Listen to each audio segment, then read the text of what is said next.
Bienvenue dans le podcast Qui se cache sous la robe, le podcast qui vous fait réfléchir à votre relation client et à votre posture professionnelle. Moi, c'est Guylaine, coach professionnel certifié et ancienne avocate. J'adore poser des questions. Alors, quoi de plus naturel que de le faire avec mes invités ? Ma mission ? Que clients et avocats apprennent à mieux s'entendre et se comprendre. Vous voulez réapprendre à vous écouter mutuellement ? À comprendre l'autre ? Identifier vos biais cognitifs et vos croyances ? Vous êtes au bon endroit pour remettre l'humain au cœur des relations. Bonne écoute !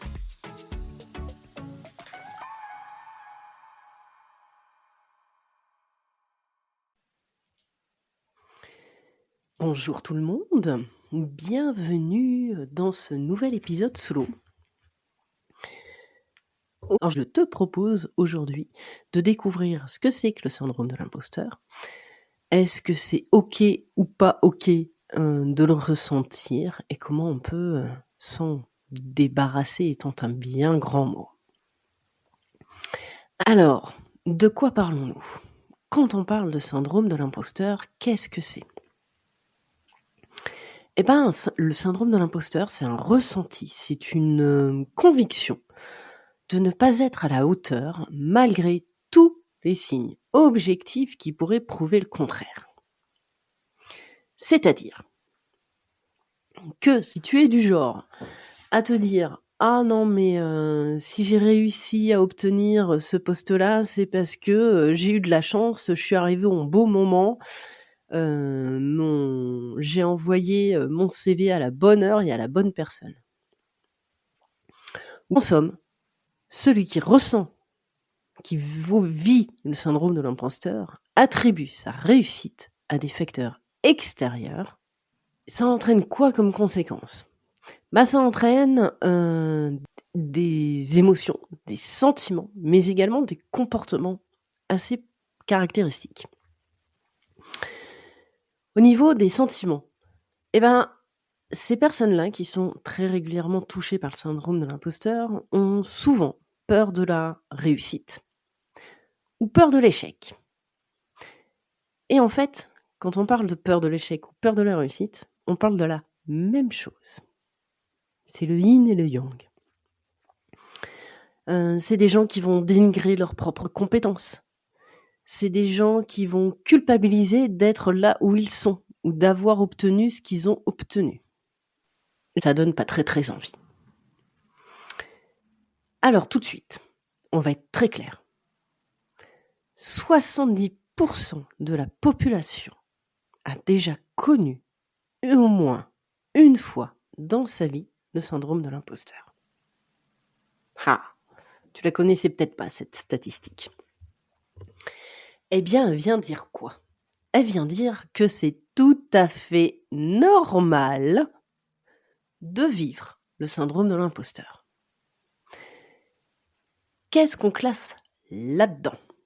Eh bien, on classe là-dedans tous les micro-changements qu'on vit à un moment ou à un autre.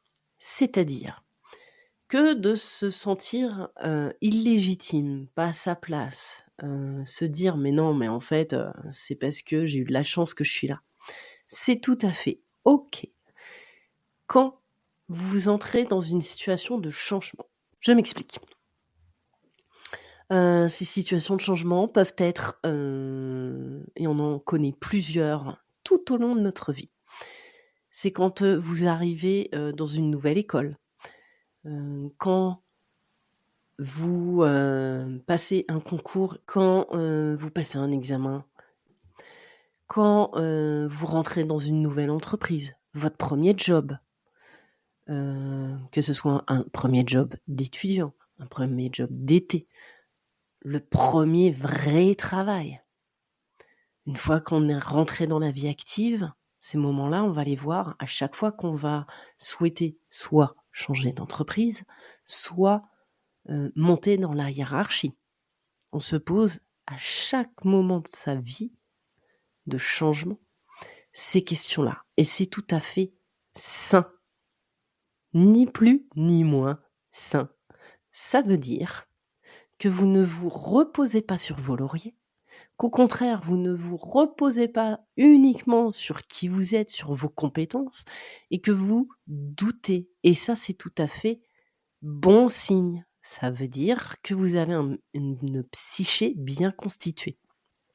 Vous n'estimez pas que votre place est due. Vous vous dites, si je suis là, c'est parce que j'ai travaillé, parce que je suis compétente, parce qu'on reconnaît ma compétence dans ce poste-là. Et c'est pas, oh bah moi j'arrive avec mes gros sabots, je postule et c'est tout à fait normal que j'ai cette place-là parce que de toute façon, ça ne peut être que pour moi. Vous voyez la différence? Donc en somme, on dit merci au syndrome de l'imposteur.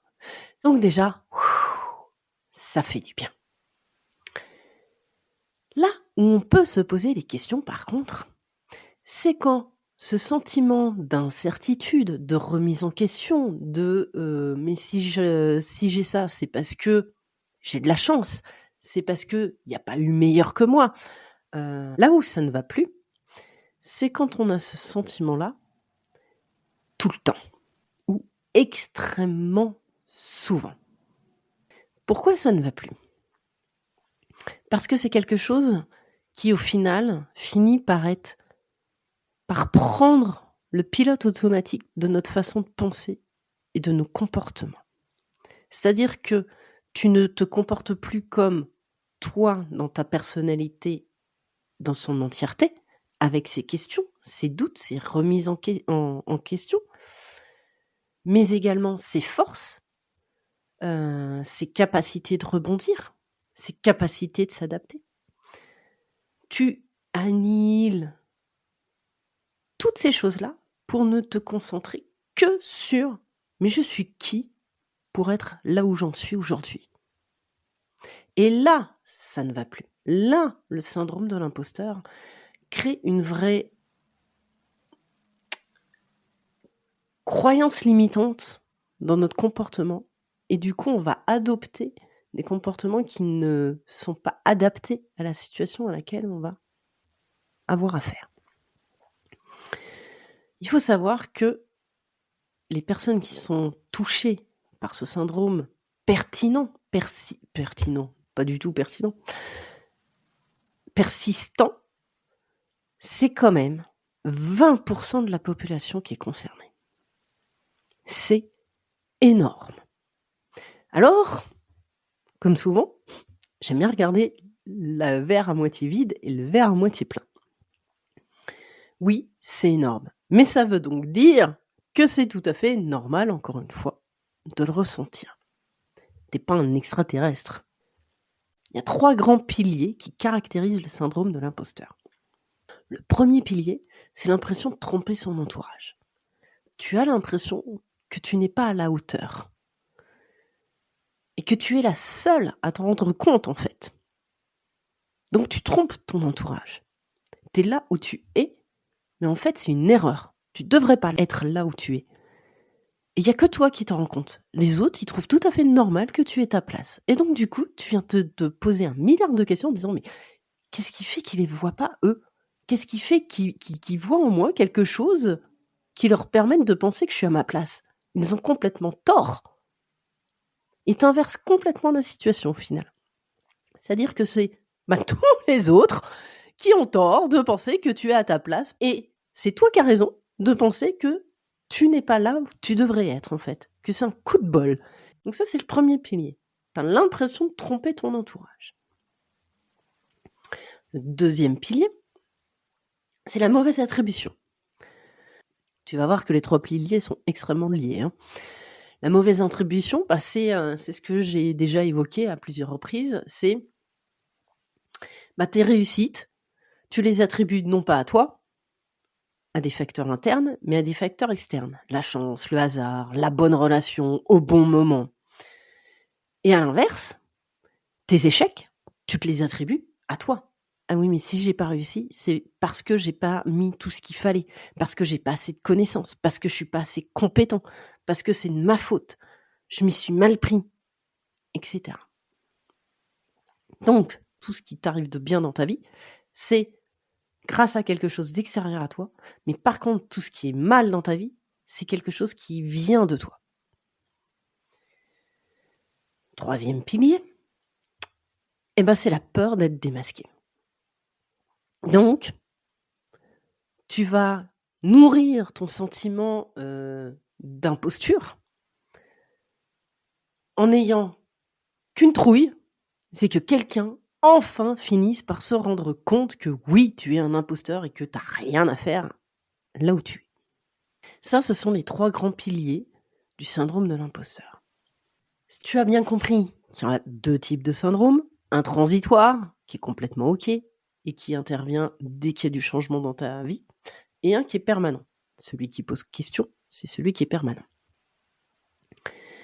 Maintenant, on va un petit peu regarder un peu en détail l'incidence que a le syndrome de l'imposteur sur tes comportements. Il entraîne quoi généralement ? Il entraîne une difficulté à prioriser ses tâches, une difficulté à demander de l'aide. Ah oui, c'est évident, puisque les gens te voient tel que tu es, mais que toi-même tu te dis mais non, mais en fait je suis pas compétent, à un moment ou un autre, ils vont s'en rendre compte, forcément, tu vas pas aller leur demander de l'aide si tu te trouves et si tu te sens en difficulté. Parce que demander de l'aide, c'est reconnaître que tu n'es pas compétent. Donc c'est la peur d'être démasqué à un moment ou un autre qui arrive. Ça entraîne une difficulté à ne pas oser prendre certains risques. Oui. Quand tu te remets constamment en question, que tu te dis si j'en suis là, c'est grâce à la chance, c'est grâce à un facteur extérieur, tu finis par ne plus prendre aucun risque. Tu vas pas oser faire des choses. Puisque tu es auto-convaincu que tu vas pas y arriver. Que si déjà t'en es là, c'est parce que tu as eu un coup de bol. Alors faudrait quand même pas insister sur la chance. Bah oui, bien sûr. Autre caractéristique, les personnes qui vivent le syndrome de l'imposteur de manière permanente sont des personnes qui ont beaucoup de mal à recevoir les compliments et à s'attribuer leur réussite. Très vite, vous balayez ça d'un revers de main en fait. Quelqu'un va venir vous voir et vous féliciter pour l'apparition d'un article, pour votre promotion. Si on vient vous voir pour vous féliciter de ça, vous êtes extrêmement gêné et la plupart du temps, vous n'arrivez même pas à dire merci. Et tout de suite, vous allez changer de discussion. Ou vous allez mettre la lumière sur vos collègues, sur le travail d'équipe. Ah oui, mais non, en fait, je ne suis pas toute seule, c'est toute l'équipe aussi. Et vous allez complètement minimiser ce que vous avez fait. Et donc, d'une certaine façon, vous rejetez les compliments qu'on vous donne. Et quand on vit de manière très intense le syndrome de l'imposteur, ça peut aller jusqu'à une symptomatologie dépressive ou anxieuse. Forcément. Quand je reprends les 3 grands piliers, que vous êtes persuadé que si vous êtes là, c'est grâce à un facteur externe, que par contre, tous les petits trucs qui vont pas, c'est à cause de vous, et qu'en plus, vous êtes zagué parce que vous dites, mais à un moment ou un autre, mon entourage va se rendre compte, ça va me péter à la gueule, forcément, vous passez votre temps à être anxieux que cette situation-là arrive.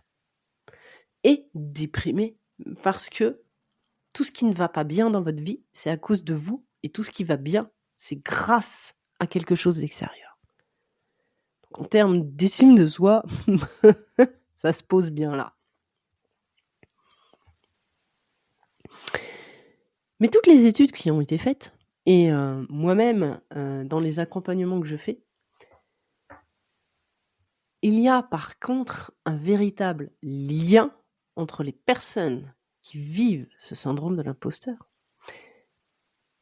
et le fait que ces personnes-là soient extrêmement compétentes. Ce sont des grands professionnels reconnus comme tels par l'entourage professionnel. Et plus vous êtes reconnu comme tel, plus il y a un lien de vivre ce syndrome de l'imposteur. En gros, il n'y a que ceux qui ont pris la banane, qui se remettent pas en question, hein. Et là, vous voyez le lien que j'ai fait au début, quand j'affirme que ne pas se sentir légitime, à un moment, c'est sain. Vous avez une psyché saine. C'est-à-dire que vous partez du principe que, oui, vous savez peut-être beaucoup de choses, mais vous ne savez pas tout, et donc c'est extrêmement important de se remettre en question. Et ça, c'est tout à fait sain et normal. Là où ça ne va plus, encore une fois, c'est quand vous faites fi de tout ce que vous réussissez et que vous passez votre temps à vous remettre en question constamment. C'est là où ça ne va plus du tout. Alors, pour savoir si tu es sujet au syndrome de l'imposteur, tu trouves assez facilement en ligne des tests. Moi, j'en ai un. Si tu le souhaites, tu m'envoies un message et je te transmettrai le test. Ce qui compte quand tu fais ce test-là, c'est d'être accompagné avec quelqu'un. Ça peut être un professionnel, comme ça peut être par exemple ton médecin traitant, ta psy, ton coach, ton sophrologue, je sais pas moi. Quelqu'un de compétent pour accueillir ce que tu vas en sortir, ou quelqu'un de véritablement de confiance, dans ton cercle premier de personnes de confiance. Je t'invite à ne pas rester seul quand tu fais ces tests-là. Maintenant qu'on a vu ça, tu vas me demander très certainement, ou tu es en train de te demander, mais qu'est-ce que je fais? Comment je fais pour en sortir? Eh bien là, je pourrais te faire une liste à la Prévert, mais bon, je vois pas grand intérêt. Déjà, tu t'es posé la question. Tu peux faire le test, tu peux voir, checker, noter les moments où tu le ressens. Tu te poses ces questions-là en fait. Tu te dis tiens, là, si j'ai réussi, à quoi je l'ai attribué ma réussite? Idem avec tes échecs. Liste. Sur un petit carnet, note ce que tu as vécu, comment tu l'as perçu, comment tu l'as ressenti. Vois également comment tu réagis quand on te fait des compliments. Quand on te fait un retour, un feedback sur son travail. Que les critiques soient constructives. Comment tu les perçois? De manière systématique négative, ou tu entends tout ce qu'on te dit? Mais vraiment tout. Le positif et le négatif. Ou plus exactement, le positif et les axes d'amélioration. Ou est-ce que tu ne retiens que les axes d'amélioration ou le négatif? Déjà, ce travail-là, ça te permet de te poser, de faire un état des lieux de ta situation. C'est la première étape.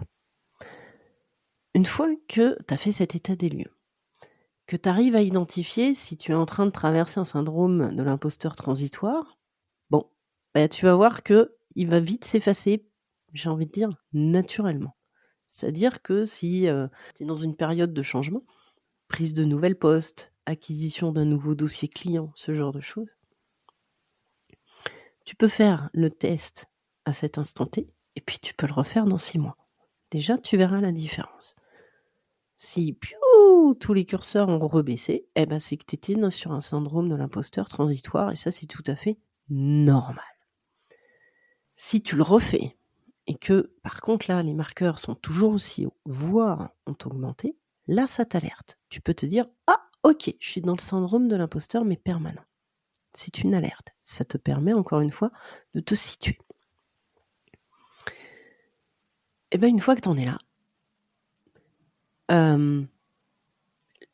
la meilleure solution, c'est de te faire accompagner. Tu peux t'en sortir tout seul, mais alors, ça va te demander un travail de très longue haleine. Et c'est pas le but. Le but, c'est que tu t'en sortes vite. Parce que, comme je l'ai dit, il ne faut pas sous-estimer les conséquences que le syndrome de l'imposteur a sur nos comportements et nos décisions. Donc l'objectif, c'est de t'en sortir rapidement. Alors bon, ok, d'accord, je te dis, fais-toi accompagner, c'est bien mignon, parce que le problème, c'est que pour faire ça, il faut que tu arrives à demander de l'aide. Or, comme je l'ai dit, quand on vit le syndrome de l'imposteur de manière permanente, une des principales difficultés est de réussir à demander de l'aide. Donc, tu ne demandes pas de l'aide à n'importe qui, en fait. Quand je te dis « fais-toi accompagner », c'est une personne tiers, un professionnel de la santé, un professionnel de l'accompagnement. Ce que tu peux faire aussi, c'est de faire ce qu'on appelle une ligne du temps. Donc, tu prends une feuille, format paysage, tu traces une ligne du temps. Tu vas noter au-dessus de cette ligne de vie que tu auras tracée au milieu de ta feuille, tu vas noter tous les points sucrés, agréables de ta vie, là où tu t'es senti fier, là où tu as réussi à faire quelque chose. Avec une petite croix, tu le symbolises et tu notes ce que c'est. Et en dessous de cette ligne-là, tu marques tous les points un peu plus acides, qu'on gratouillait à un moment de ta vie, qui sont venus un petit peu te charcuter un peu plus en profondeur. Tu les symbolises là aussi par une petite croix. Et puis tu peux noter 1 ou 2 mots qui te permettront de savoir de quoi tu parles. Et là, tu regardes ta courbe. Et tu vas pouvoir faire 2 constats. Tu vas pouvoir constater si ta courbe est en véritable dents de scie ou si c'est des vaguelettes. Si c'est en dents de scie, ça veut dire que tu es très blanc, noir. C'est génial, c'est nul à chier. Si c'est des vaguelettes, c'est que tu es complètement OK à vivre tant des réussites que des échecs. Et que tu arrives à les dépasser, tant les réussites que les échecs. Oui, ça peut peut-être paraître bizarre que je te dise de réussir à passer vite sur tes réussites. Les personnes qui ont souffert du syndrome de l'imposteur, c'est une des difficultés qui persistent un petit peu, c'est de se dire: «Oh, mais ça serait bien de le vivre intensément ces réussites». Bah, non, être OK avec soi, c'est aussi réussir à passer vite sur ces réussites. Donc le premier constat, c'est ça, c'est vaguelette ou dents de scie.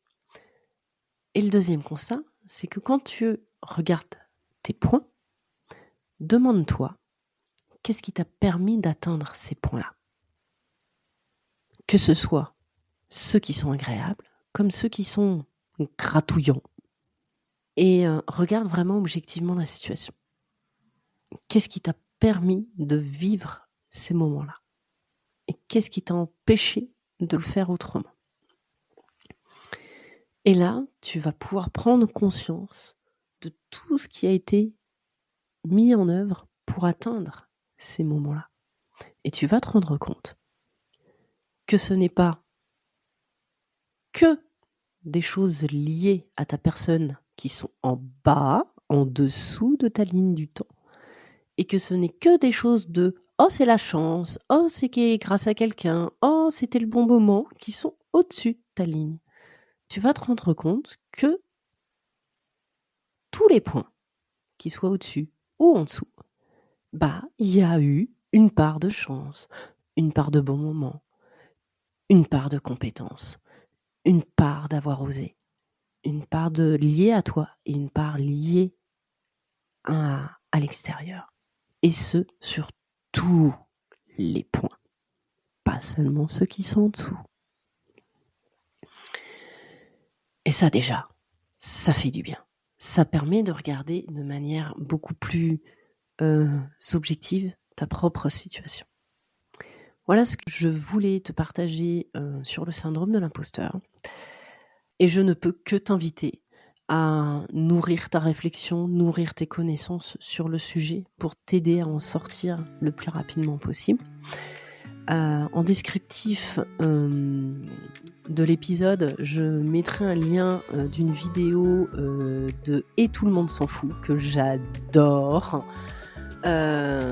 sur l'auto-sabotage, et ça parle très très très très très bien du syndrome de l'imposteur. Il y a tout un tas de livres, il y a des tests, donc comme je te l'ai dit, si tu as besoin que je te transmette le test de l'échelle de Clance, je te le transmets, tu m'envoies un message et je le ferai. Et bien sûr, je serai disponible pour qu'on puisse débriefer ensemble. Voilà, donc j'espère que tu en as appris un petit peu plus sur le syndrome de l'imposteur, que tu vas être très à l'aise de le vivre, parce que y a du syndrome de l'imposteur transitoire, 70% de la population le vit, hein, on ne l'oublie pas, donc c'est tout à fait ok. Et on va se réconcilier avec lui, et sur le syndrome permanent, tu vas réussir à décortiquer tout ça pour reprendre ta juste place, toi, et le syndrome de l'imposteur, lui laisser sa juste place à lui. J'espère que cet épisode t'a plu et je te dis à bientôt.